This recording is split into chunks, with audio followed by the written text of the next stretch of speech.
Hello everyone, কেমন আছো তোমরা? আমি তোমাদের সচিন ভাই চলে এলাম আরেকটি ভিডিও নিয়ে। আজ শনিবার সকাল সকাল আমি আর আমার ওয়াইফ মিলে বেরিয়ে পড়লাম পুজো দিতে। টানা 1 ঘন্টা বাইক চালানোর পর আমরা চলে এলাম মেদিনীপুরে। মেদিনীপুরের আয়না চিহ্ন বাঁকুড়ার এই ফিতা। অবশেষে আমরা পৌঁছে গেলাম মন্দিরের সামনে। এই মন্দিরটি রয়েছে মেদিনীপুরের বটতলার চকে। আজ শনিবার, তাই মায়ের কাছে প্রচন্ড ভক্তরা ছুটে এসেছে। শনিবার আর মঙ্গলবার এই দুটো দিন মায়ের কাছে প্রচন্ড ভক্তরা ছুটে আসে।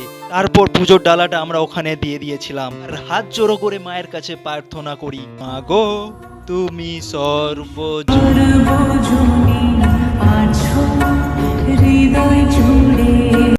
বলতে বলতে আমাদের পুজো কমপ্লিট হয়ে গিয়েছিল। তারপর সাইডে ওখানে ধূপ দিয়ে দিচ্ছিলাম। আমাদের তো পুজো ভালোভাবে হয়ে গেল। আর তোমরা কবে এখানে পুজো দিতে আসবে কমেন্টে জানিয়ে যাও। আর ভিডিওটা ভালো লেগে থাকলে লাইক, কমেন্ট আর শেয়ার করে দাও। Bye bye. হ্যালো এভরিওয়ান, কেমন আছো তোমরা? আমি তোমাদের সচিন ভাই চলে এলাম আরেকটি ভিডিও নিয়ে। আজ শনিবার সকাল সকাল আমি আর আমার ওয়াইফ মিলে বেরিয়ে পড়লাম পুজো দিতে। টানা 1 ঘন্টা বাইক চালানোর পর আমরা চলে এলাম মেদিনীপুরে। মেদিনীপুরের আয়না চিহ্ন বাঁকুড়ার এই ফিতা। অবশেষে আমরা পৌঁছে গেলাম মন্দিরের সামনে। এই মন্দিরটি রয়েছে মেদিনীপুরের বটতলার চকে। আজ শনিবার, তাই মায়ের কাছে প্রচন্ড ভক্তরা ছুটে এসেছে। শনিবার আর মঙ্গলবার এই দুটো দিন মায়ের কাছে প্রচন্ড ভক্তরা ছুটে আসে।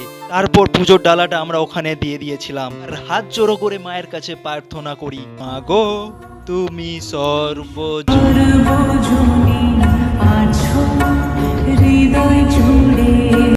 বলতে বলতে আমাদের পুজো কমপ্লিট হয়ে গিয়েছিল। তারপর সাইডে ওখানে ধূপ দিয়ে দিচ্ছিলাম।